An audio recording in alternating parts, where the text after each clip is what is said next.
Welcome to the Measure Z committee meeting. To start with, before we do anything, I have to announce that Nikki has to leave at 4, period. No 1 minute after 4. She has another commitment, so we have to be done. We have a lot to cover. We've got a lot of staff reports, and we have a few changes and people doing a couple pulling of things and want to talk about. So we'll just get busy, but let's start with the roll call. With the president. Sorry.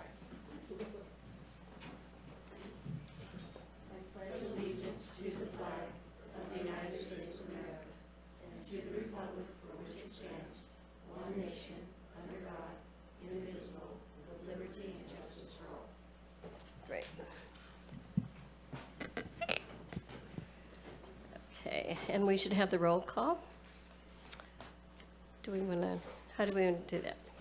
Yeah, no, we'll just, if you can make a note, the roll call was going to be third, but as chair, you can modify the order at which Oh, yeah, I'm we modifying hear it just because we have other things, so should we? Right. Yeah, let's go ahead and do the roll call. Okay, Okay, so I'll start with Darcy. He was absent. I haven't heard from Darcy. Mr. Cole? Present. Ms. Campbell? present? Ms. Trent? Here. Chief Robertson? Mr. Zemer? Here. Ms. Long? Here. Mr. Bronkel? Present. Sheriff Hansel? You're online. And it looks like Ms. Titus. Yes. Okay. Okay. And per AB 2449, Sheriff Hansel, I understand that you are appearing remotely as part of our tracking. This would be the second meeting in this calendar year that you're appearing remotely. Can you please give the reason that you're appearing remotely and let us know if there's anybody in the room with you? I am alone, and I'm traveling out of the county on official business, and that's why I'm appearing remotely for this meeting. Great, thank you. Okay, that item is done. We can move on to the next item. Okay, so I would like to have Sean introduce our new people. It's not on our agenda, but we need to do that. Oh, and Darcy's. Oh, great. And looks like Darcy just showed up. Thank you, Darcy. Good to see you. So item B is the introduction of new members. The Board of Supervisors last week approved 2 new members to serve on this committee. We've been serving on the committee with, we were down 2 members, 3 members actually, 2 alternates and an at-large member. So I would like to introduce Sue Long. She is our voting at-large member, and Taylin Titus is our non-voting alternate member. Ms. Titus would vote in the case where we need a quorum. This committee is still down an alternate member. But I'd like to open it up for Ms. Long and Ms. Titus to say anything they'd like to about to the committee. I'm just excited to be on this committee. I've watched the Measure Z progress and all of the meetings, since its inception and how the money has been allocated, and I'm just happy to be part of the decision-making process, so thank you. So, And Ms. Titus? Hi, yes, sorry I couldn't be there today. I've been traveling on business, but I'm excited to learn a bit more about the committee and be here as an alternate. great. Thank you, Ms. Titus. And also, as we are discussing new membership for this committee, as you all know, Mr. Robertson was our former chair. Ms. Campbell has been operating as our acting chair for the last several meetings, but this is also an opportunity for this committee to appoint a new chair and a vice chair to be effective next meeting. Right, and we'll move ahead with that. We'll do that first. So we'll just open it up to the floor for the chair position, I guess. I'll nominate Ginger to be the chair. Second. Wait. I wouldn't mind being the chair if you want to do it, so that's fine. Okay. So, any other? Okay, so should we vote on it? So we have 2 nominations on the floor, me and Sue Long. So let's start with Sue. So how many in favor of, Was that a nomination? Yeah, if yeah, you all can talk about it. If somebody who's been nominated does not want to serve as chair, then you all can talk about that, or you can do a vote for each individual person. Yeah, I mean, I don't mind if Ginger wants to do it. I just have a lot of experience running meetings and keeping people on track, and I don't mind. So it's okay. totally up to you. If that's your thing that you want to do, then I'm happy to let you do I'd it. be willing to do it one more year. Yeah. But if you want to do it, No, okay, that's let's fine. just vote. Okay. Anybody have any discussion about it? Okay. So those in favor of Sue? We should probably go out for public comment as Oh, well. public comment, okay. Is there any public comment on the nominations? I have no callers in Zoom. Okay. Is there anybody in the room that has a comment?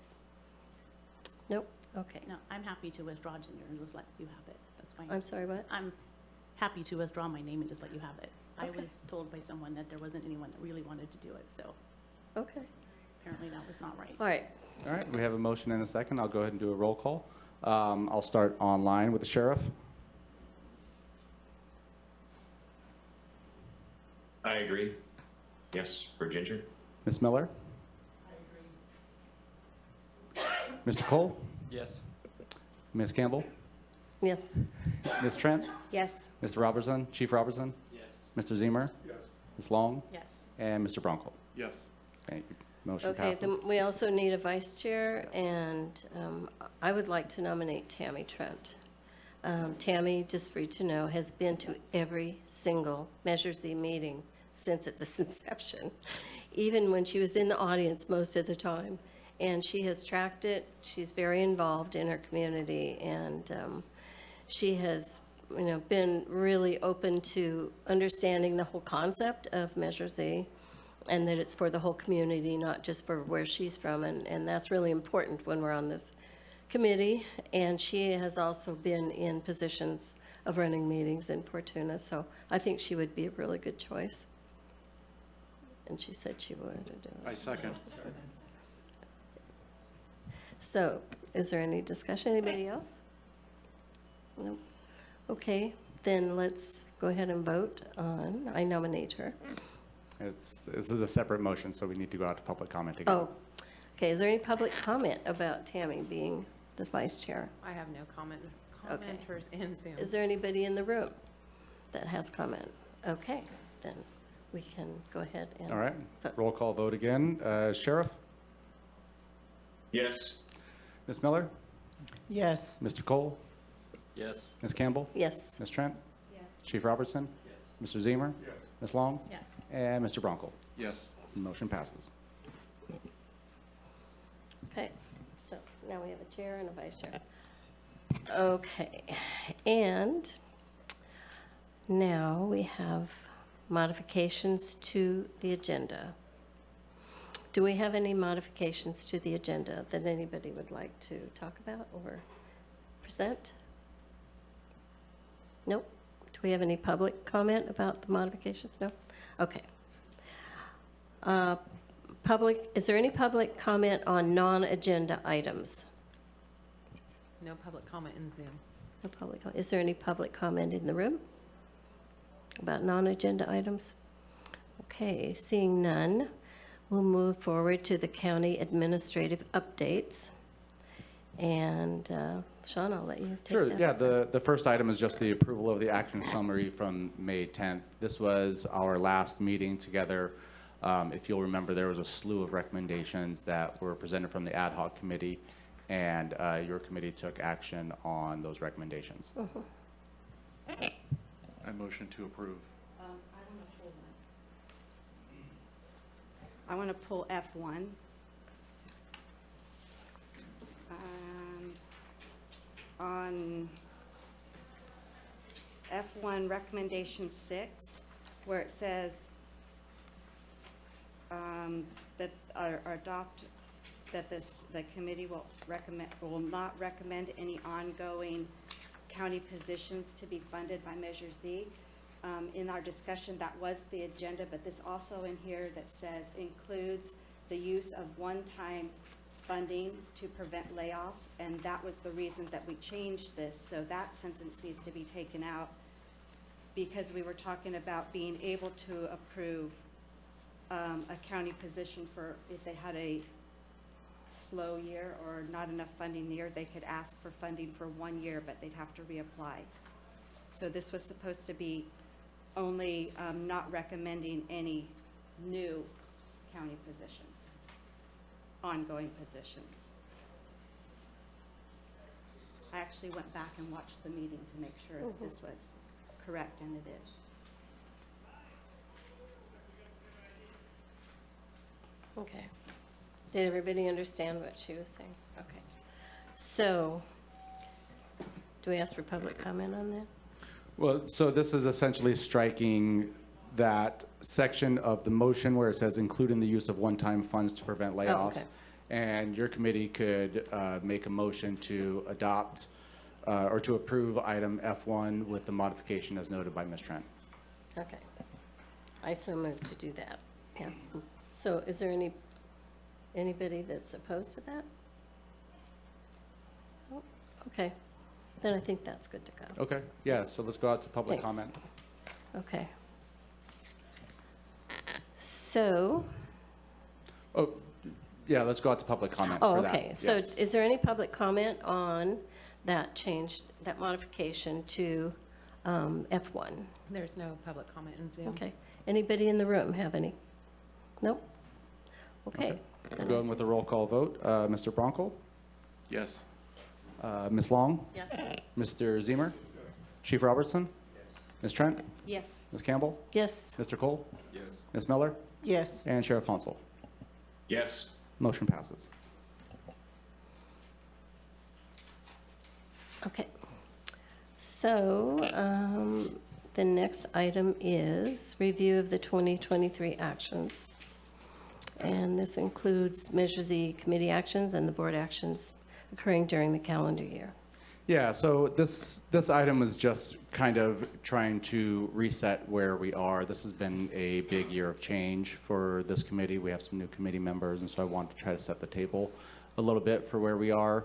Back at the beginning of last grant cycle in March, I came to your committee and reported that due to low revenues in the prior year and increasing expenditures, there was going to be about $700,000 available for recommendation to the board. That is comparatively low amount than your committee has had over the history of this committee. That started a discussion at this committee level about what we could do to change the process. Your committee formed an ad hoc to provide recommendations that would be discussed after the grant period was over for this last round. The Board of Supervisors also heard a report between March and May to discuss some of the concerns. The board formed its own separate ad hoc committee to look at these concerns.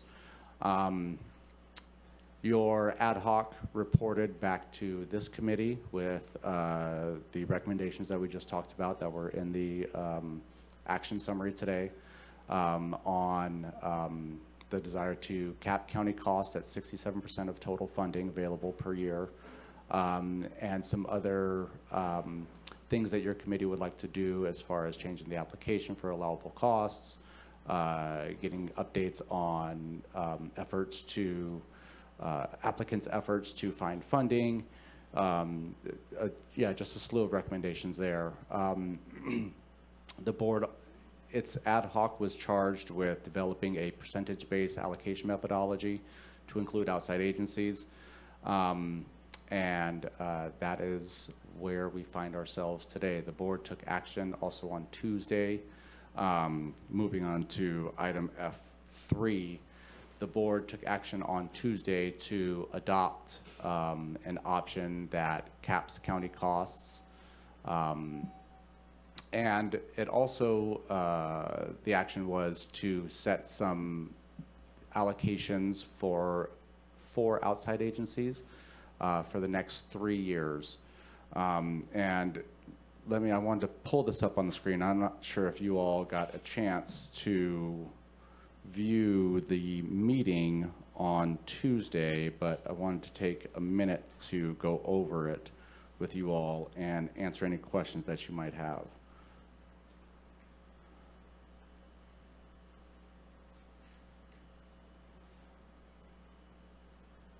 So, oh gosh, I don't know if you guys can see that.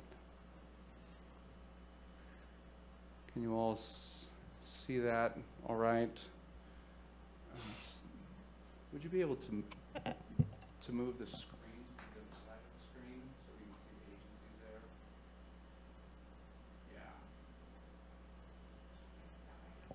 Yeah. That's perfect. Yeah, that's all right.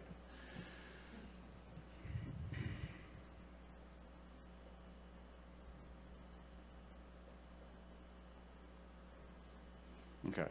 So the board was presented with 3 options on Tuesday. One option was to retain 8 positions that were allocated in 22-23. That was 4 positions for Health and Human Services, their MISS program, and another 4 positions for Public Works for their brush cutting program.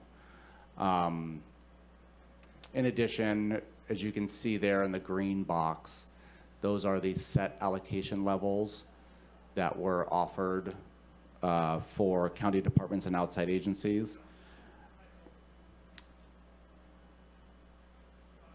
Essentially, option number 1, which I don't want to make you dizzy, but here's what we were looking at for option 1. Essentially, option 1, this was developed by the board's ad hoc, by the way. Option 1 provides funding for county agencies that, it's 2 levels of it, I'll say, and I'll try to stop stammering. The county agencies were split up into 2 categories. Larger departments, that is departments with 5 employees or more, they get a set level of funding for the next 3 years. That funding is just a little bit lower than what is their projected need. The logic there was that they would be able to hopefully meet that level of funding through reduction in vacancies, essentially. Or hopefully they'll be able to get some outside funding or transfer their costs to other budget units. The second category of county departments are the smaller departments that would have a harder time making up for a loss in funding because they don't, you know, if you have 2 employees, you can't really budget for vacancies there. So those departments are Public Defender, Public Works, and Human Resources, shown there, displayed there as admin. Public Defender has 2 employees, Public Works has 4, and Human Resources has 1 employee. So they will continue to receive funding that is at their projected need. So Public Defender has $269,000 that they're projected to need next year. That could change, but the idea is that they would continue to be funded in the model that this fund has always done for county departments. The big changes for the larger departments, they're going to receive flat funding for the next 3 years. And again, that will be, that funding will be less than their projected need. This is option 1. This is the option that the board did not go with. They opted to choose option number 2, which is to deallocate 4 missed staff. Again, as part of my level setting, back in 22-23, the board allocated 16 new positions, funded most of that with one-time funding. With this action on Tuesday, the board has deallocated 12 of those 16 positions, leaving only the 4 Public Works positions, which were the highest rated application by this committee. And you'll see down in the DHHS line, in the top, I think that they were funded at 1.3 or 1.4 million. Here they're funded only at 937,000 for the next 3 years. So that puts $400,000 back into the pot. The piece that I think would be valuable for your committee to weigh in on and provide some feedback, although you can provide feedback on anything you like related to this, is the piece at the top. Those are set funding levels for outside agencies. The board took this recommendation and adopted it, although there's been no budget action. The board in January will have a discussion item on the Measure Z committee and their role in light of this decision. It's been discussed at this committee level that the committee would like to have the ability to provide recommendation to any and all funding that is outside of the funding that is dedicated to county departments. I'm not sure if that is shared by the entire committee or if the committee would be okay with this set level of funding for the next 3 years or not. There's a second piece that I would like your feedback on to transmit to the board, is that we are estimating about $3 million in salary savings from fiscal year 22-23 that is available right now in the fund. Typically what we have done is taken any salary savings and allocated it at mid-year for the current year, but there's an option to potentially hold that money and allocate that in fiscal year 24-25 instead. That would be a change in practice. From my opinion, it could be a more fiscally sound change in practice, because what we do when we come to your committee in February is that we estimate what the salary savings is going to be in the current year. Some of our estimations have proved incorrect, and that's just the nature of estimations. But by taking the actual salary savings from the prior year and applying it to the next year, we could be more fiscally sound because we are more sure in those numbers. Those are our actual numbers. So there's a lot of information. If you have any questions on the action that the board took on Tuesday, if you have any thoughts on what the Measure Z committee's role could be in light of this action, that is open for discussion at this point. I'd be happy to discuss with you.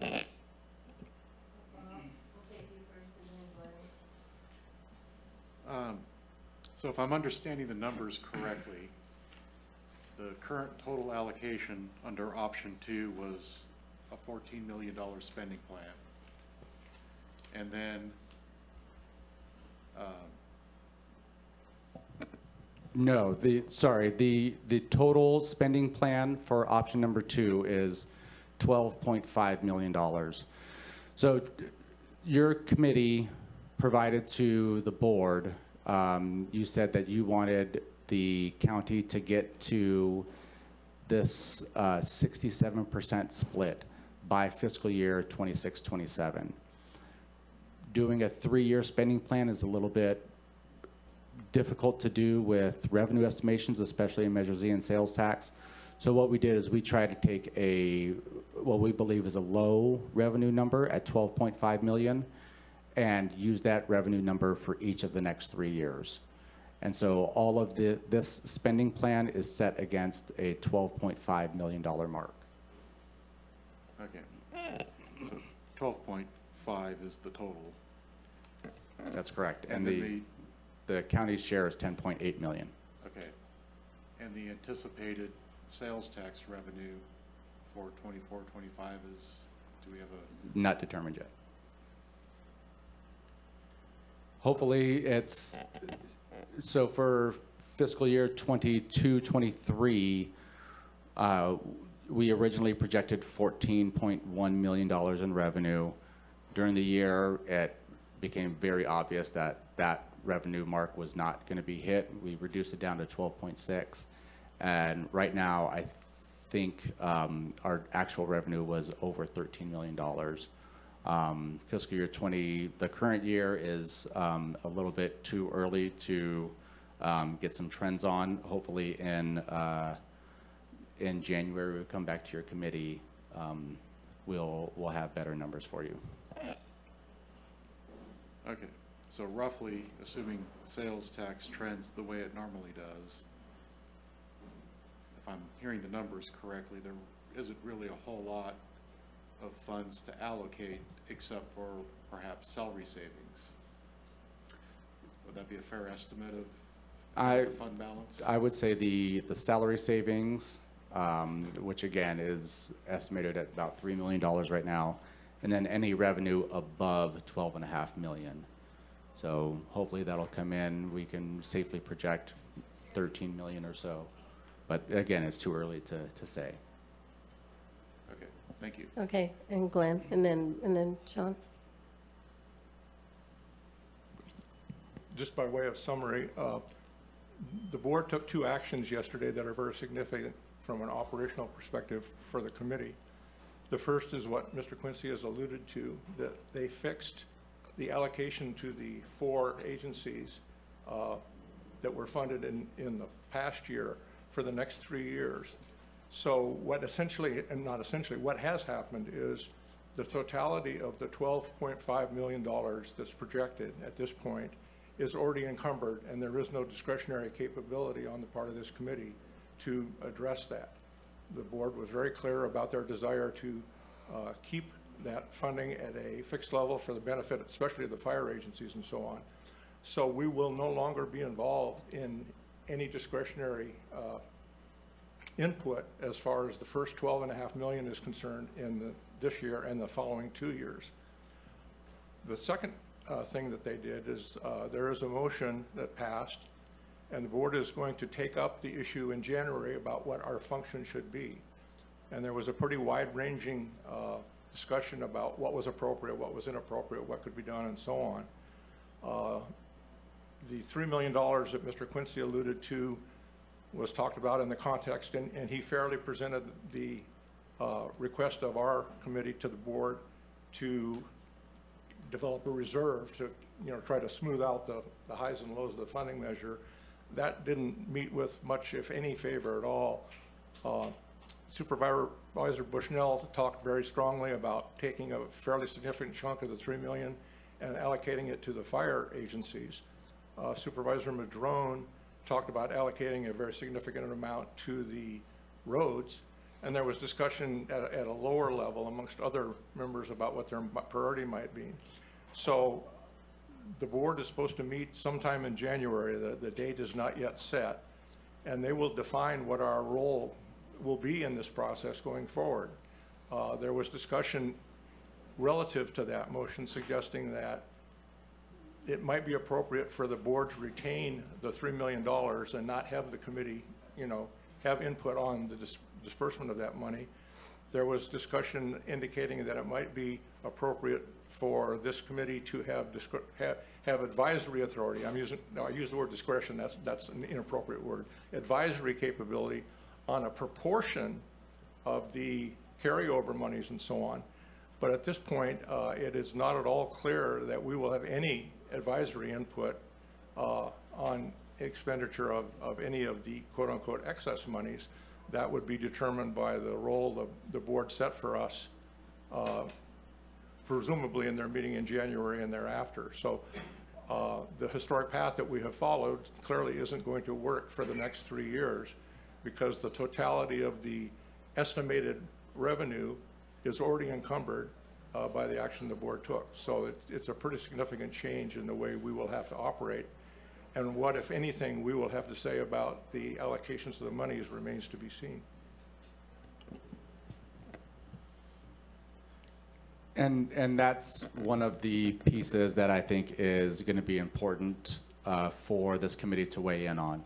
As I said, that piece at the top, that $1.6 million that is here dedicated to the outside agencies, the board could change its action.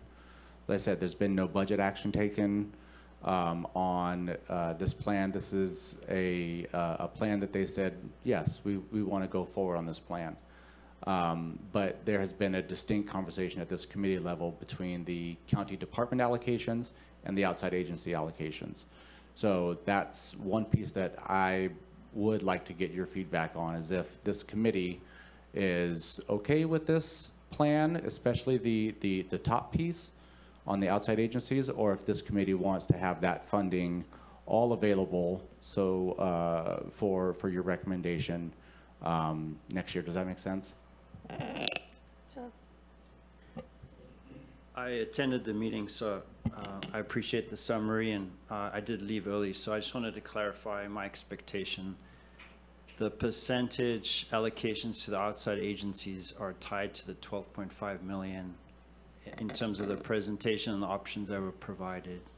My assumption is if the Measure Z revenues are less than that amount, the allocation percentages would still be in play. Is that accurate? So this is, these allocations are, again, set all against $12.5 million. And these are, the dollar numbers were derived from a percentage. But the actual dollar numbers are the dollars that would be carried forward. Does that make sense? So it's my assumption, and it's a good question to make, right? Because we didn't specify exactly, and that can be a point of specificity next year, or in January when this comes to the board. My assumption is that these dollar amounts are the amounts that would be carried forward. Does that make sense? So in this scenario, Kamau would have $325,000 each year for the next 3 years. Public Defender or DHHS would have $937,500 each year.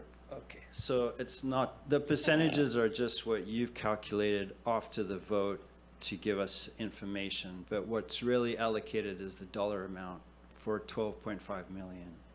Correct. And then if the revenues are higher than that, then the discussion or the question is, what would our role be with that? So in this scenario, the $12.5 million in this plan would be reserved. Any funding that comes in above that would be available for allocation to other projects. Right, but the question is if we get to participate in that or not. Absolutely, yes.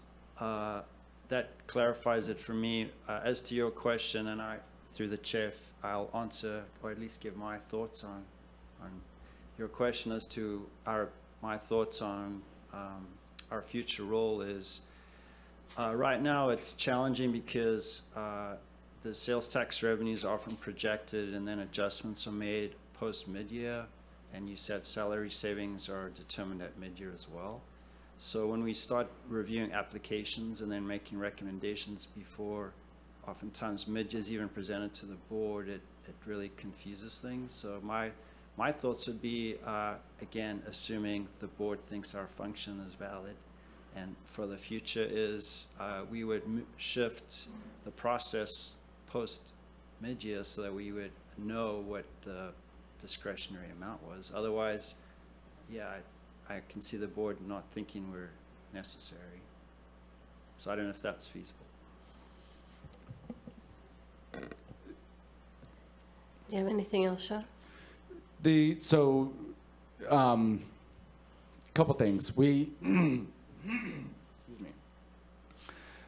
could keep the timeline the same if we make the change where we do not take salary savings and allocate it at mid-year. We would take salary savings and apply it to the following year. So salary savings from 22-23 typically would get allocated mid-year 23-24 and go down your ranking list. We could alter it so that salary savings from 22-23 is held and allocated in 24-25. That way we would have a definite number available for this committee. And in my opinion, it would be a more fiscally sound approach. Anything else? Yes, Nick?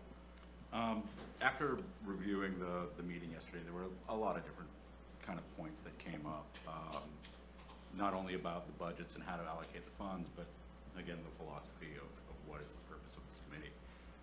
And so I just wanted to kind of zoom out a little bit about what I am hoping that this committee can do, because I recognize the challenges on the Board of Supervisors level. I think one of the things that this committee can do is work closely with the Board of Supervisors on developing the plan for what happens after 3 years. What they put together was a 3-year proposal, and the question mark becomes, what do we do after that? And that's still something that needs to include citizen advisory, as far as I'm concerned. So I'm really hoping that we're able to maintain this community in a way that we get to voice what we see in our communities and what we feel about what our priorities are.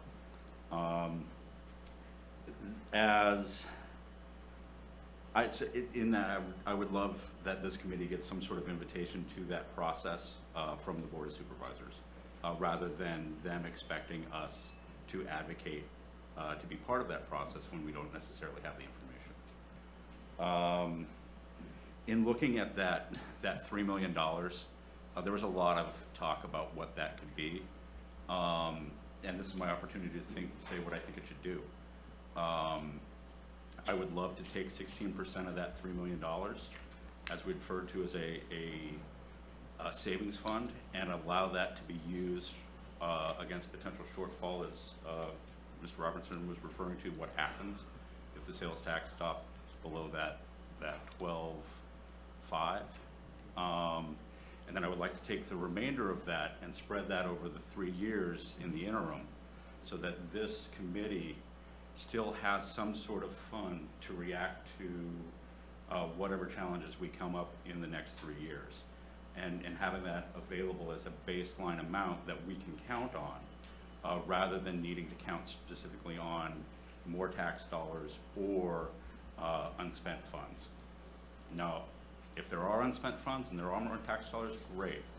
But at least we would have some sort of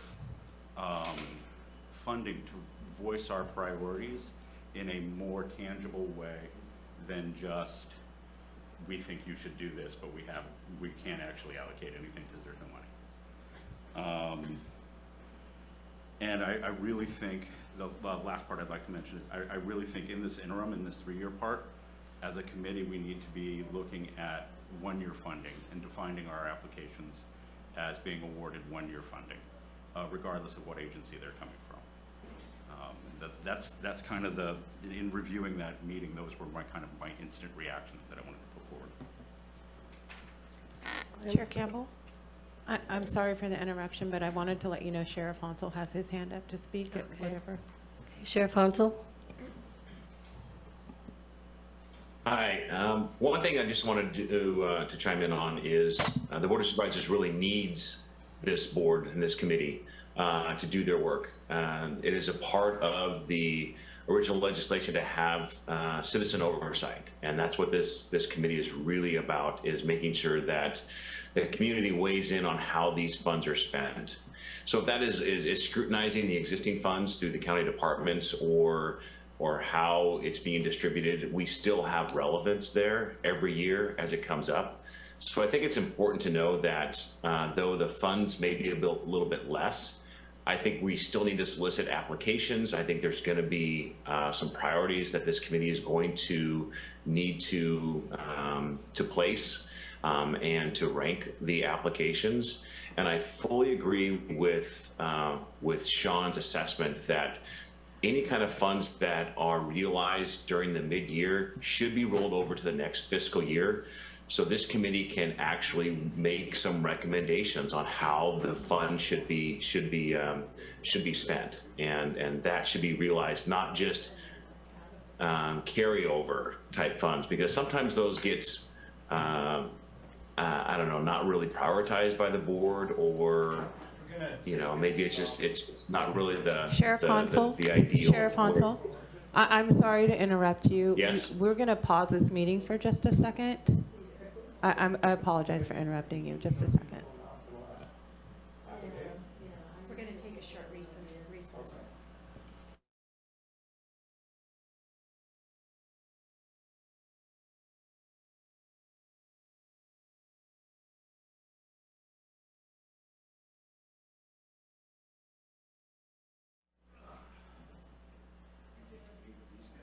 Do we Ginger had to leave. Ginger had to leave, so I am now taking over the meeting. And we were on item F3, and Sheriff Hansel was in the middle of a discussion, so can we continue there, please? I think everyone got the gist of what I was saying, and I have no further comment. Thank you. We're back to you, Sean.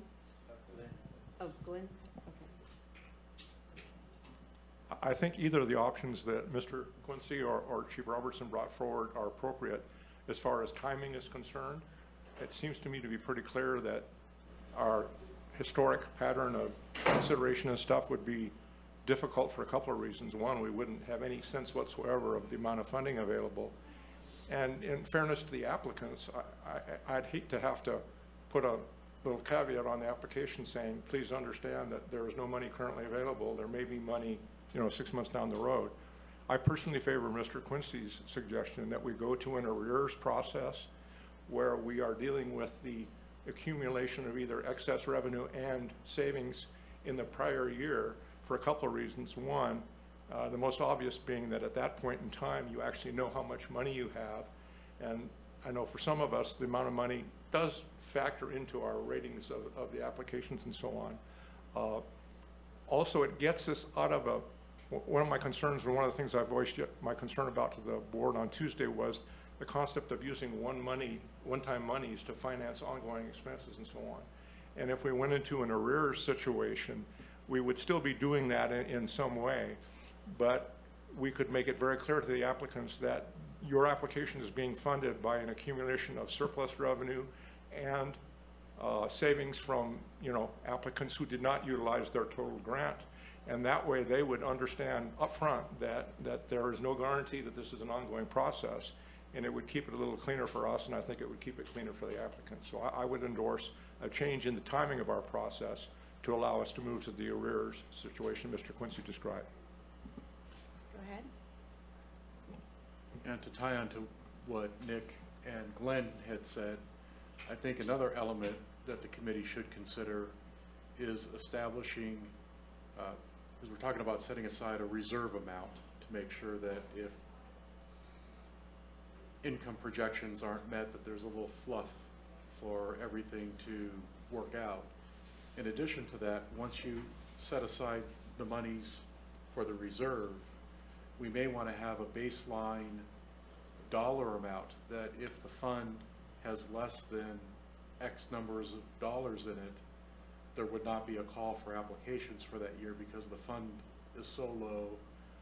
When you combine the effort needed by the CAO's office to run all these meetings and run all the budgets for it, our time as the committee to review applications, the public's time to go ahead and prepare and submit applications, that at some point we may want to consider that if that fund balance is below $X,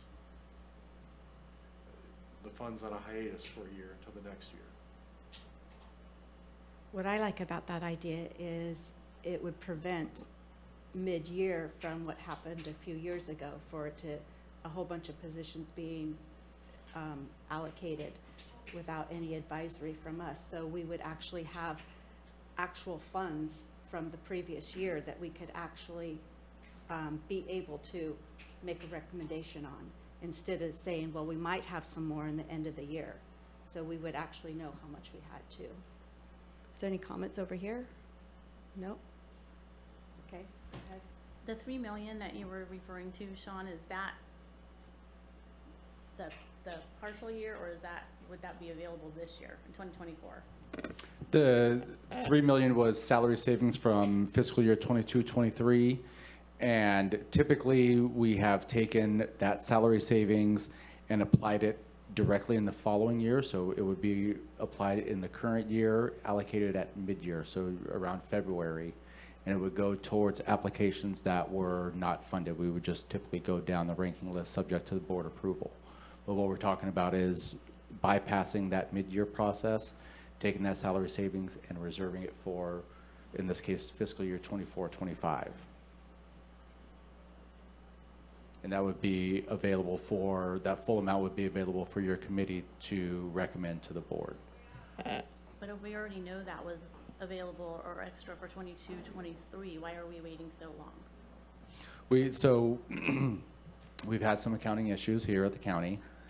And we, our auditor controller, current auditor controller has done a great job of getting us caught up.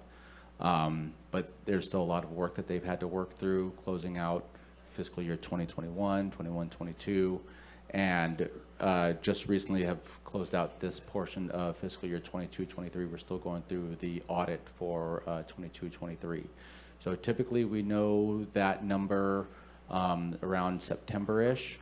It's just as we work out of our prior accounting issues, things are have been delayed a little bit, but typically we would know late fall.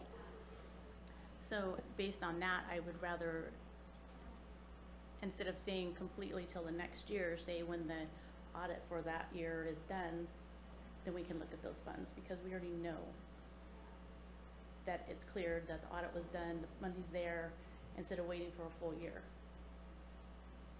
Because it's just sitting there doing nothing if we wait.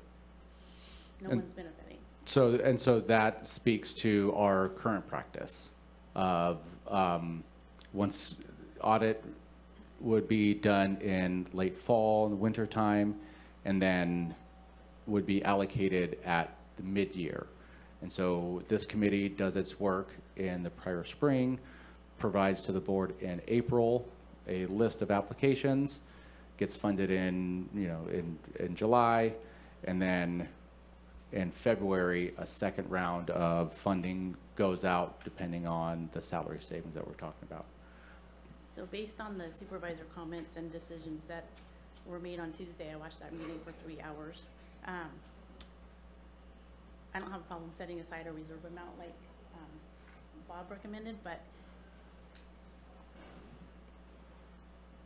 that doesn't leave a lot for this committee to do. I don't want to give up my time to do nothing, honestly. I just got here and it's like now I don't have a job.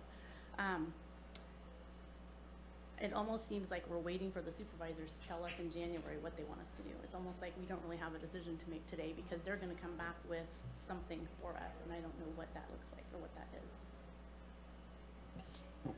And what the point of this item is to allow the committee a chance to express to the board priorities that you want the board to take into account going forward. So doing things like using that salary savings to apply to the following fiscal year would guarantee that this committee has an amount of funding to recommend for allocation. There's the issue of the $3 million. Does this committee have an opinion on what to do with that $3 million? And there's the issue of the funding that is on Tuesday planned to be dedicated to those outside agencies. Does this committee think that's a good idea? Or does this committee want that money to be available for allocation in this upcoming grant round? So there's a few decisions that I think that this committee can make, and I'd be happy to talk with you all about it. Go ahead, Glenn. Could you clarify something for me, please? You made a comment just a second ago that I hadn't thought about. I think everybody understood that the $3.4 million that got dispersed a year and a half ago was an accumulation, largely derivative from the fact that the accounting situation was an unknown at the county for a period of time. So that 3.4 that the board allocated to the additional positions was an accumulation of 2+ years, 3+ years, and so on. I thought I heard you say just a moment ago that this $3 million is not a closeout amount, if you will, and that there was still some process ongoing, and there might be additions or deletions of this based on some sort of audit. Is that a correct understanding of what you were saying? No, the $3 million, I'm sorry, I don't have an exact number for you, but it's about $3 million, is just based on the salary savings from 22, 23, and that number is pretty set. Okay. And so that number, whatever it is a fixed target. It isn't subject to either increase or decrease based on other Correct. factors. Okay. Correct. I like Nicholas's, if in fact we're being solicited to talk to the board, I think it would be in this committee's interest to come up with a very distinct request regarding the $3 million. This is just my opinion, and I'm only one individual, but it was pretty clear, I thought, that $3 million was a pretty low-hanging apple from the Board of Supervisors, and two of them spoke very directly about taking, like I said, Ms. Bushnell talked about taking $1 million and giving it to fire. And I'm not necessarily opposed to this, but I'm just saying, I think it's likely that come the January meeting, we will find that $3 million is going to be allocated in some way that's outside of our control. It could very easily go to roads if Mr. Padron gets his way. It could easily go to the fire if Ms. Bushnell gets her way. And Ms. Bushnell also talked about taking a significant portion of it and using it as backfill, because under the scenario in Mr. Quincy's spreadsheet and so on, there are still costs or expenses on the county side that are unfunded by Measure Z money, both in the current year and in the coming 2 years. And she talked about potentially backfilling those amounts out of the $3 million as well. So all I'm saying is, I think we should be very cautious thinking we really have $3 million to allocate, because I think when all is said and done, a substantial amount of that will already be spoken for by other processes. That would be part of the reason that I think it would be good is that mid-year money not be, not go to the supervisors, have that saved to the beginning of the following year, so we can make a recommendation on it. See, in mid-year, we get no recommendations on what to do with any unused funds. So if it waited till the following year, which is coming up in March, we'll start doing for the following year, that would have something there that we would actually be able to make a recommendation on. Just one quick question, and I'll be quiet. If we were to go to the arrears process that we've discussed and so on, at least initially in my mind, it seems to me it would solve this whole mid-year problem, because we would have a known and established quantity of money, and it would not be increasing or decreasing during the time period during which we were considering it and so on. So am I correct in my belief that if we were to go to an arrears process, we could make our one-time recommendations to the board, assuming they adopted those, then the process would be clean and done, and there would not be this back and forth at some point in the future in that fiscal year? So it's always, these things are always subject to the board, right? The board could take any amount of money that they like and allocate it to whatever projects that they like. But in essence, yes, we would have a set amount of funding that would be available for allocation. It would be comprised of this salary savings from prior year and any revenue that we are projecting above that $12.5 million mark. So if we project that we're going to get $13.2 million next year, this committee would have the $3 million from salary savings plus $700,000, which is above the $12.5 million mark.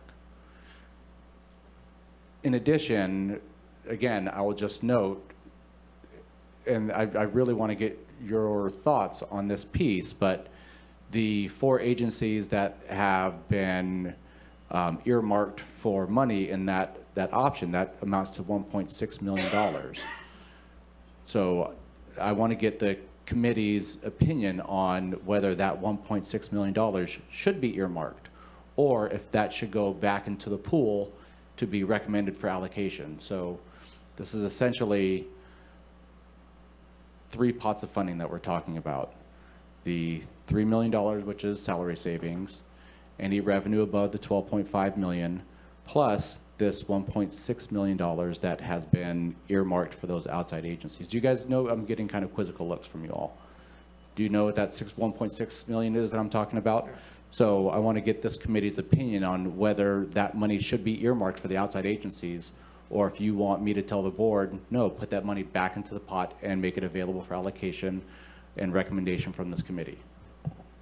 Sean, did you have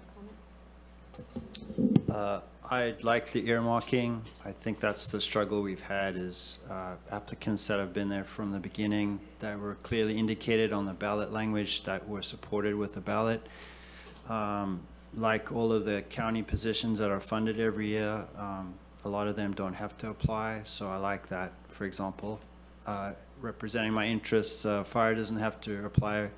The issue is the earmarking and the whole conversation we're having about how do we allocate any additional monies. This board voted for fire to get their full amount, and even with the earmarking, that's not happening.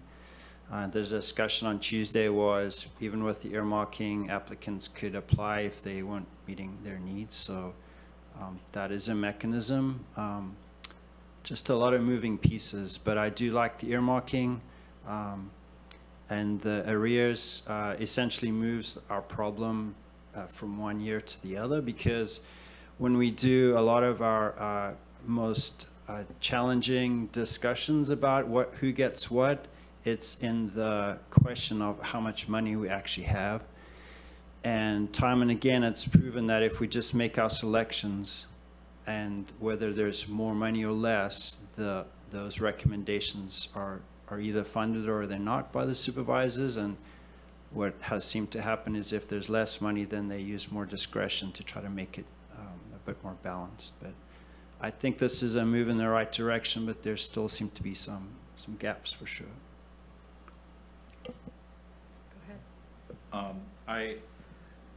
I can accept this earmarking with the understanding that it's a 3-year plan.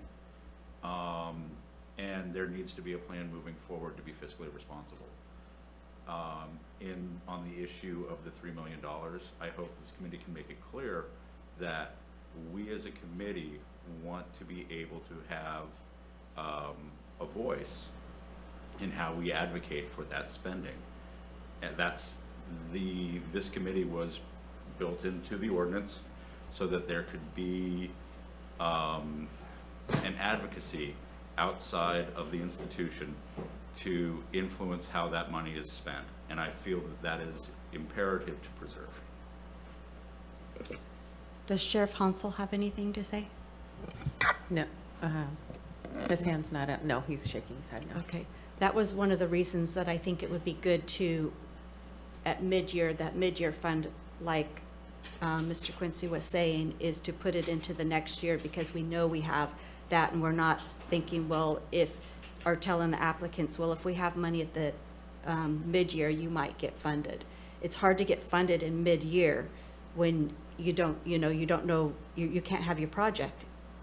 So if it starts out that way, it's just like, it's like startup money to start up with that. That's what I like about moving that. Instead of trying to go backwards, go forward. Go ahead.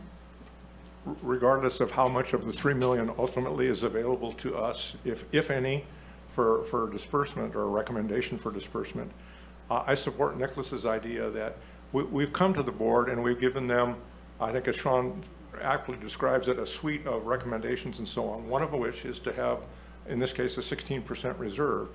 If we're going to be, putting our money where our mouth is, literally, I think it's incumbent upon us in the first year were we to undertake this new program to in fact take 16% of whatever we believe our share of the advisory money is, and actually recommend that be held in a reserve with a specific purpose. And I think in the committee's mind, at least, that purpose is to try to smooth the lumps in the curve. So I am a strong proponent of Nicholas's idea, and I think to be consistent with our own communication to the board, it would be advantageous to take 16% of whatever amount we ultimately have some advisory capability over, and recommend that it go to a reserve.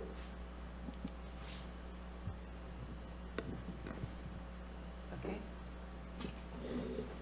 I think one of the challenges we're dealing with is Sean is asking for input on 3 distinct things, and a lot of the conversation is getting confusing for Sean to keep track of, and for us as a committee to be able to make recommendations back to Sean. And perhaps maybe we need to break it down to the first part, which is deal with where the board allocated 1.6 to the other agencies. And I think from my standpoint, that's an action that the board took. That's their prerogative to dispense the money as they see fit. and that's an action that has now occurred. And what the committee has to say about that is somewhat moot because that money's now been allocated. So I think we can, if the committee's in agreement with that, then we can move on to the second point of what Sean's after. Respectfully, I would ask for the committee's opinion on that, whether the committee is in favor of moving those set allocations for the outside agencies, having those allocations set for the next 3 years, or if the committee would rather have that available for recommendation next year. The board took action to approve that plan, but funding has not been allocated, especially not for 24-25, which is the first year of that plan. So basically, we can vote on that, and then you can take it back to the board and say, the advisory committee agrees with this, or the advisory committee disagrees with this. Correct. Or the advisory committee wants to have that funding available for recommendation next year. Okay, so do we have to have a motion, or just can we have a So vote this is, on that? and your committee can choose to not voice an opinion on that. Your committee can choose to express support or opposition to what the board has indicated it wants to do moving forward. Okay. My history and my practice has been to try to advocate as strongly as I can for this committee's discretionary capability and so on. So I find myself in kind of a compromised position in regards to this for the following reason. While I would like in a perfect world to have that money available to the committee for our discretionary, or I keep using that word, I'm sorry, for our advisory recommendation to the board, the real world fact of the matter is that the items or the agencies that are currently earmarked, I think is the term that's being used, are in fact the agencies that are consistently the highest ranked in our survey. I think for at least 4 years, maybe more, the fire or the two ambulance services have been the top 1, 2, 3. So as much as I, like I said, would like to reserve that capability, I can't find a practical argument with the fact that they essentially are codifying what we probably would be doing anyway. So I have no objection to that. And quite frankly, given the tenor of the discussion at the board meeting on Tuesday, I think this is a done deal, and it's going to go that way regardless of what we say. But like I said, since it's consistent with what we would probably do in any case and have done historically for 4 years, I'm okay with it. So do we, can we have a vote on that so you can take it to the board? Okay. Vice Chair Yeah. Trent, I'm sorry for the interruption, but Sheriff Hansel has his hand up. Okay. Go ahead, Sheriff. Thank you. I just wanted I really, really think that any rollover money, should be spent in the next fiscal year. I think that's this board's job, this committee's job, is to make the recommendations and to make true recommendations based upon new applications that come in or applications that support some of the existing services like fire or ambulance service or even roads. I think it's something that this committee needs to consider, and those are real dollars that we can make recommendations from. Having the mid-year come in and having the board have such a large number, like $3 million as discretionary funding, when a lot of these applicants took pay or took reductions, and a lot of times those reductions don't get reestablished to their original ask. I just think that it's imperative that the money gets rolled over every year, and I think the committee should make that recommendation, that strong recommendation, to have that rollover every year, and so we have some recommendations to make, and the board ultimately makes their own decisions. But I think that way we have the money there, and that it could go much further than and we have I guess some say in this committee to make those suggestions. Thank you, Sheriff. I think what we were discussing right now was the first section of that, to have what they have, what is that, the percentage allocation. And And then the next one we're going to talk about is this, what you just discussed. And they were also saying that, like the fire didn't get their full percentage, so they can actually apply to get some more of that 3 million. This is my understanding. Am I correct? Yeah? Okay. Yeah. So let's decide on the percentage allocation. We'll do that one, and then we'll go into what Sheriff was just talking about. I would move that the committee support the, I think it's, I'll call it a decision made by the board on the 5th to pre-allocate, I guess is probably a fair word, the funding for the fire department, the 2 ambulance companies, and what else did they fund? Fortuna, I think, didn't it, wasn't it? Anyway, the top 4 recommendations for the 3-year period that was described in the staff report to the Board of Supervisors. I would like to second, but I would like to make an addition that the committee would like to express interest in participating in the financial planning at the end of the 3-year term. Is your microphone? Yeah. Sure. I'd like to make an addition that the committee expresses an interest in participating in the financial planning for the movement beyond this 3-year plan that has been presented. I would certainly accept the amendment. Okay. So can we have a roll call, please? Let's go ahead and go out to public comment. Oh, sorry. That's all right. Do we have any public comment on this item? I have no public comment in Zoom. Okay, thank you. All right, we'll go ahead and do a roll call vote. Mr. Bronco? Yes. Ms. Long? Yes. Mr. Zemer? Yes. Chief Robertson? Yes. Ms. Trent? Yes. Mr. Cole? Yes. Ms. Miller? Yes. And Sheriff? Yes. Motion passes. Okay, so now we'll move on to the next one that Sheriff was just discussing.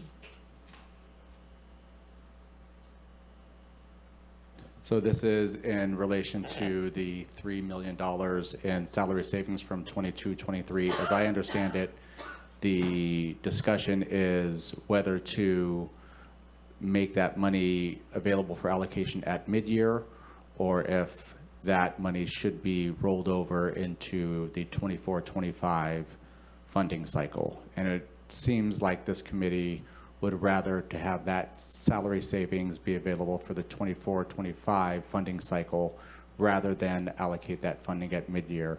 I know that there was some discussion about using a portion of that money to set up a reserve, use a portion of the money to be allocated in 24-25, save a portion of it for following years.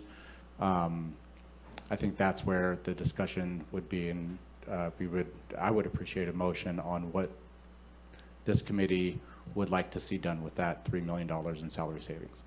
And in the motion, can we also put something about this be continuous every year? Absolutely. Mid-year savings be saved for the, okay, Most definitely. go ahead. So you keep calling this mid-year, but the 3 million is from 22-23. Now we're budgeting for 23-24, correct? July 1st, 2023 to June 30th, 2024.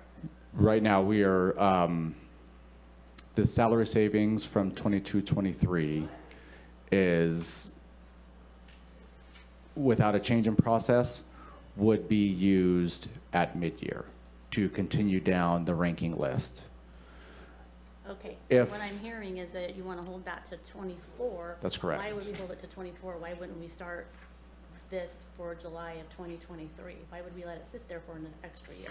This committee has already recommended projects to be funded for 23-24, and So there. when we meet in, whatever we're meeting, January, we're talking 24-25? Correct.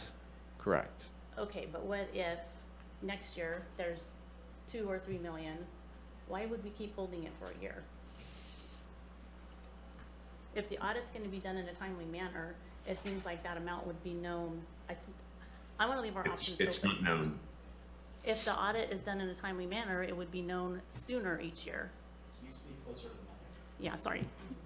I'm just thinking if the auditor now has things under control and the audit's going to be done sooner than it has been in the past, why would we hold the money for an extra year if we don't need to? Go ahead, Glenn. If I'm conceptualizing this correctly, since we're going from this, I'll say, current year process to what we're calling an arrears process, there has to be some point in time at which you make that transition. And since, I agree with Ms. Long in the sense that since the $3 million is already established and known and a fixed quantity, it could be easily used for the 24-25 year. My question is, would we not want to accomplish that process on whatever our new schedule was that would accommodate what's going to happen the following year? So we would then have a consistent process where, say, I'm not sure exactly when I'll call it the audited amount is known, but shortly after the audited amount is known is the point in time at which I think our deliberations would be appropriate, because all of the attributes and advantages that we've described would be available to us then. Before that point in time, they wouldn't be available. So I'm certainly open to accommodating anything that we need to do in this initial year to make that transfer from the old system to the arrears system. But I would suggest that our deliberations and our process be moved to the point in time immediately after whatever the typical date is for the audited total of that amount to be known. I'd also like a chance to kind of describe why I like the idea of the annual carryover. Because of the fluctuations in the funding, what I've kind of seen is I am more interested in prioritizing my 1, 2, 3 priorities of 2024, 2025 than ensuring that there's funding for our like 7th, 8th, or 9th priorities from 23, 24. And so if that money is allocated mid-year, yes, it goes to work for us, but the benefit of those programs isn't necessarily the priorities that I want to see that are insured, funded on a year-to-year basis. Thank you. Sheriff Hansel? Yeah, I think it's important to realize as far as how the county finances work, even though the budget year closes June 30th, we don't realize until November of what that salary savings really are. And then that's when the Board of Supervisors gets a report in January as far as mid-year goes of what the salary savings are. So I think the soonest we could possibly meet would be January, once the CAO receives the calculations of how much is saved. So that's why, if that explains a little bit better there, Sue, as far as the county finances and the reason why it's so late and the reason why it's assessed at mid-years, because that's when they finally realize, how much money is saved over from the last year. Go ahead. Just as part of the discussion, I think it's we're moving in a positive manner in terms of our concerns. I like the reserve idea to smooth out the bumps. I think the arrears idea will help initiate a new process that can, deal with the future planning. I'm also very appreciative of the supervisors who spoke up to support fire and the other 3 agencies that have been consistently supported. I just think, I don't know if it's a compromise, but a meeting of multiple intents that I'm hearing is to hold the $3 million in arrears funding, like we've talked about for the next year, or actually to hold $2 million and to then fully fund fire, which was a $2 million ask out of that, so $1 million, because that would satisfy the concerns I'm hearing about our top priorities being funded as we asked for, not dealing with the mid-year adjustment and how that seems to take the process out of our hands, and then moving on to a new process in the future.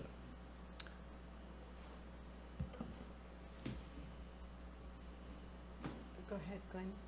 Question for Mr. Quincy. As I remember the board meeting on Tuesday, and I went back and watched the tape just to make sure, the motion regarding the January action, I think, had 3 components to it in my mind. They were going to talk about direction or developing direction, a new direction, and a new, I'll call it functionality for the committee. They were talking about addressing, there was discussion before the motion about what should we do about the $3 million. And even on review, to me, it wasn't clear that there was any resolution of that. Is it your impression that they are going to talk in January about both what they see as the new role of the committee and also what might possibly be done with the $3 million based on the requests essentially that were made by Ms. Bushnell and Mr. Madrone, and then there was an additional kind of generalized request to maybe backfill some shortages on the county side of the ledger? Is that a clear understanding of what's going to happen in January? Yeah, I believe that they're going to talk about all three of those things. I don't know if they'll necessarily make allocations with that funding, because that's typically done at the mid-year process. They could definitely talk about their desires and what they want to see come back at the mid-year. Yeah, we're kind of in a no man's or no woman's land, in the sense that we're making assumptions that we will have something of a traditional role in this new process.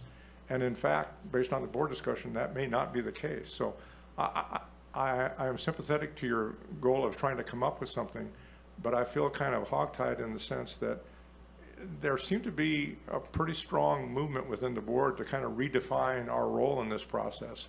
And I'm not convinced at this point that we will have the traditional, advisory role for a significant portion of the money in future years.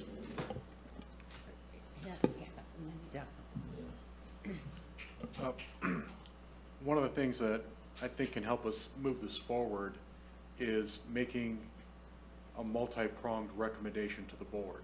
What I'm sensing from our committee is that we have a strong desire to roll forward this $3 million reserve for allocation in the next funding cycle. Secondly, there should be guidance given to the board, because the board has always done mid-year allocations, that if they do decide to allocate this money during mid-year, that they continue using our long-standing tradition of continuing to fund the next available application on the list as normally is transmitted to them. And thirdly, that they also consider withholding the 16% reserve, so that there is a little bit of a buffer, because we are getting near crisis level with the fund balance.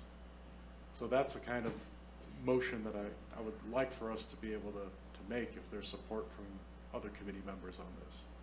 I would like to see, though, if they don't want to roll this over and they do want to allocate it, that instead of going down lower on the list, a lot of the top ones on the list didn't get fully funded. So I almost think that the fund should actually be looked at the top of the list again, who didn't get fully funded, instead of partially, or not fully funding and then going down and fully funding the ones below it. That works for So me too. it sounds like we're operating with the, honestly, contingency motions. So like if there is a rollover, this is what we'd like you to do with it. If there's not a rollover, this is what we'd like you to do with it. Yeah. Is that what I'm hearing? My first preference would be to roll it over. I don't know. I'd like to address Mr. Zima's concern that I think we've all voiced. We don't really know what our role is going to be, and say, I think we're all advocating for what our role should be, and we want to participate. And I think we just all said what our role should be in January, and I think we should voice what we think should happen, like we've just done. So I think we should go with not an assumption, but a provision that we're going to still function in the same way, but we will continue to advocate for changes that have been put in place through the ad hoc committees, both of them. So I think we should make our place and not wonder if we're going to have one. So I would like Mr. Bronkel's multi-pronged motion, and I'd like you to articulate for us, Sean, what the other two things you'd like decision on, so we can move forward because our 4 o'clock deadline Time is short. approaching. Yeah, so as I understand it, Mr. Bronco's motion was the committee's preference would be to roll over the full amount of salary savings from 22, 23 to 24, 25. Also reserve 16% of that to backfill in case there's revenue shortage to fund the projects that are delineated in that $12.5 million. And also, if the committee, if the board wishes to allocate funding at mid-year, to go down the list and to Ms. Trent's point, to fully fund first the applications that were reduced before going down the list. You captured my thoughts perfectly. Go ahead, Sue. So if we convince them or advise them to roll it all over the 3 million, would that take away in the future now that mid-year funding, that would just go away? And there would be one funding at the beginning of every year? Am I understanding that right? That's correct, yeah, if they followed that. Okay. Mhm. Okay, go ahead. I totally support Sean's motion with one maybe correction. Not my motion. I Well, repeated okay. Bob's motion. Sean's suggestion, excuse me. You said, you referred to the 16% and you talked about it backfilling. And I guess my request would be backfilling the external agency shortfalls. I don't think we should be setting aside this money to backfill the internal shortages, because the internal shortages on this county side are always going to be more significant and more, have a greater amount than the ones on the external agencies. And since we said we wouldn't fund any more county positions, I would like to stay consistent with that position and say that if that reserve is going to get used for a backfill purpose, it has to be for those underfunded external agency processes. I would agree with that clarification. Any comment from Sheriff Hansel? No?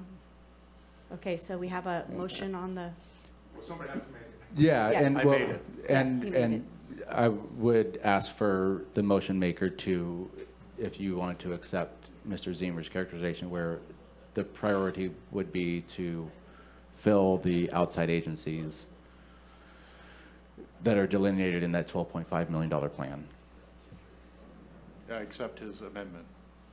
And does the seconder accept? Can you repeat, please? So Mr. Zemer's point was to basically use that, of that 16% of this $3 million that would get reserved if the board takes action. If we do not receive $12.5 million in revenue, to prioritize the external agencies to be funded with that, it would be $480,000 in reserve, I think, somewhere thereabouts. Okay. Okay, go ahead and we can go out to public comment. okay, any public comment? And I have no hands up in Zoom either. Okay. Seeing none, can we go for a Okay, vote? go for a roll call vote. Ms. Miller, Yes. Mr. Cole, Yes. and Ms. Trent, Yes. Chief Robertson, Yes. Mr. Zemer, Ms. Long, Yes. Mr. Bronco, Yes. and Sheriff. Yes. Great. Thank you. It was a long motion. Passes up. Now, was that all the parts that we needed to vote on for? Yeah, we addressed the, your committee unanimously supported the board's plan that they approved on Tuesday. That includes the funding, guaranteed funding for 3 years for the external agencies and set funding for county agencies for the next 3 years. So I appreciate that. And then you also talked about the priorities that you want to see the board do with that $3 million in funding available from salary savings. The last piece is if there are any other priorities that you want to see transmitted to the board in terms of this committee's role going forward. I know Mr. Cole, I guess in that motion to talk about supporting the 3-year plan, you talked about the committee wanting to be involved in the planning for the committee's future after the 3 years. in this interim period, if there's anything that this committee wants to make sure is prioritized, if you have any important things that you want to see this committee be responsible for in these next 3 years while we're going through this plan to get down to that 67% mark, now is the time to express that. Or we can move forward with the motions that your committee has made. Okay, let's move on to report on road tax. Okay. All right, this will be a quick one. And, gosh, I'm sorry. In November, the board voted to move forward with a revenue measure to be placed on the November ballot in 2024. The specifics of that measure have not been determined yet. There's going to be a lot of outreach that we need to do over the next several months. We have a deadline in August to get all of the materials to our elections office that will outline what the ordinance looks like. The board is looking at doing a half-cent sales tax measure that would apply countywide. The priorities for spending on that measure have not been determined yet. There's still some question about whether the board will pursue a general or a special sales tax. As you guys are aware, the general tax would be a 50 plus 1% measure, where it passed by 50%, similar to Measure Z. It would be put in the general fund, subject to the board's, whatever the board wishes to do with it. There could be priorities placed on that measure, similar to Measure Z through the ballot language and resolution. Alternatively, the board could pursue a special sales tax measure. There's been interest expressed by the board to use this funding measure as a roads funding measure. That would be subject to 2/3 vote, or there's another measure on the ballot, ACA 1. If that passes, then this measure special sales tax measure would be subject to 55% vote. If it is put on the ballot as a road tax dedicated for roads, that would allow the county to have access to additional funding, self-help funding through SB 1. But either measure would require some sort of citizen advisory committee. And that citizen advisory committee could be comprised of this committee, could take on that additional role to advise the board on that fund, or it could be a separate advisory committee. So just wanted to put that out as a discussion point. We don't need to take any action on what, on the road tax, or whether or not this committee would be open to being part of that advisory committee. At some point, though, I mean, to your point, Mr. Cole, especially what this committee's charge is in the future, at some point it would be good to get feedback from this committee on whether you see yourselves as having a role in whatever future revenue measure comes. Any comments from the committee?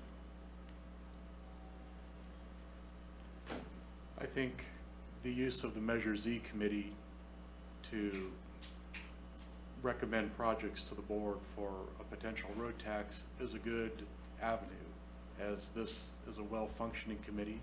Glenn made it a fine-moving Swiss watch, and with that, I think it's just shifting the focus of the nature of the types of projects that the committee is reviewing.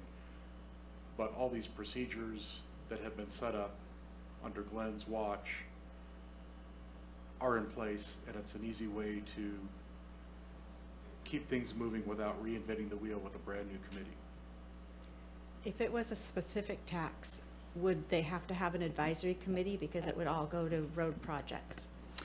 The legislation that allows local jurisdictions to provide a specific tax, specifically ACA 1, I haven't looked at the other legislation, but ACA 1 does require an advisory board. Okay. So I'm in agreement that if this does pass, that this committee could also be an advisory committee for that. My thoughts on this one are, I'd like to see this committee operate as a startup in such a facility. One of the things that I'm kind of interested in is facilitating public involvement. And participation on this committee has been an incredible education in how our government operates and what the priorities are. So if we can set up the systems for such a committee, and then as there's public interest or people who want to participate, we can perhaps create that as its own committee with those types of memberships so that we can get more citizen investment in the processes.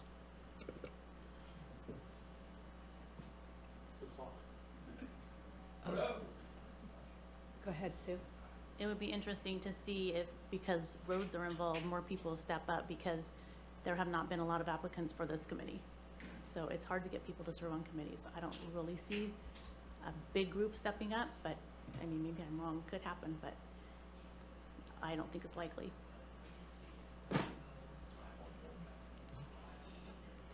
Does Sheriff Hansel have anything to say? Yes, real fast. I think you need a separate committee because we have subject matter experts on this committee regarding public safety and the general tax.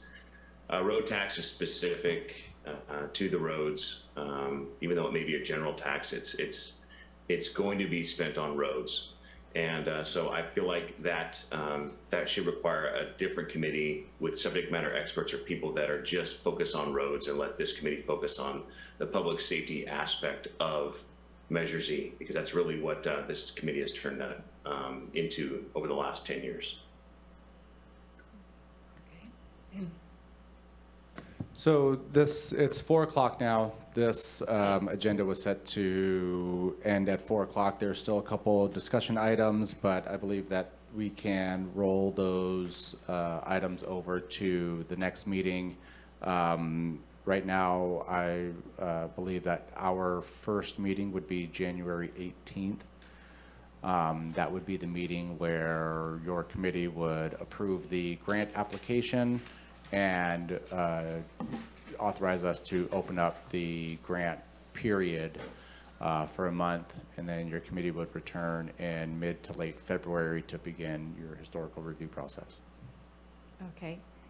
So should we just end the meeting now? Yeah, I think we can and continue probably, the I think we others can on? probably just end the meeting, and just with the understanding that those items are, have to be continued to the next meeting. Okay. Do we need a motion for that, or? So Yes, probably.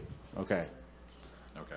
I move that we shift the remaining items to the next scheduled Measure Z Advisory Committee meeting. Okay. All right. Do we need to vote on that? Or Yeah, is- quick roll call. Sheriff Hansel, Yes. Mr. Bronkel, Yes. Ms. Long, Yes. Mr. Zemer, Chief Robertson, Yes. Ms. Trent, Yes. Mr. Cole, Yes. and Ms. Miller. Yes. Great. Thank you. We will Okay, see you in January. Meeting adjourned.